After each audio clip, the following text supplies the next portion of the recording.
when that happened for you, can you set the stage? Yeah.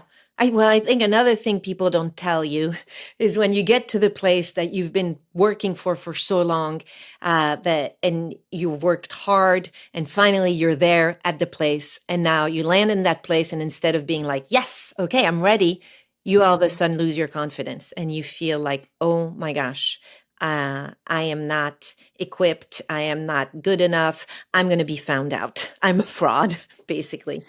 And that happened to me, so I started acting at 29, and for the first 10 years I was just really hustling, and then after 10 years I got a big break, and I booked my first lead role in a big studio film called Dinner for Schmucks, and I'm playing opposite Paul Rudd. You've heard this story a lot.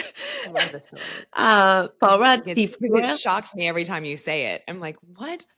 And I really just lost my confidence. And I remember my self-talk basically after most takes was, oh my gosh, that sucked. My own performance, and then I was like, oh, they're going to think it sucked. They're going to think I suck. I do suck. I don't belong here. I'm going to get fired.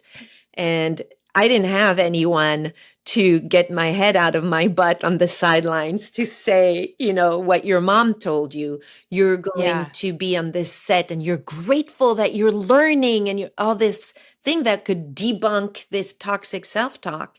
And so it impacted not only my performance, but also how I related to other people and my well-being.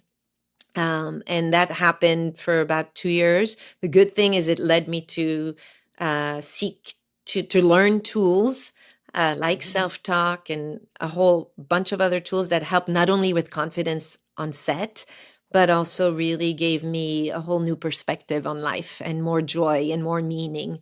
And I'm sure all your listeners, listen to podcasts, they get nuggets of gold from people. And then you're like, oh, I love this. What so-and-so said, I'm going to remember this. And then you forget.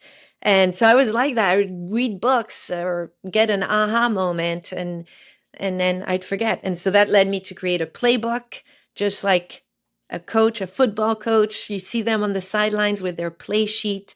They are not relying on memory to call the play. They're constantly looking at their play sheet.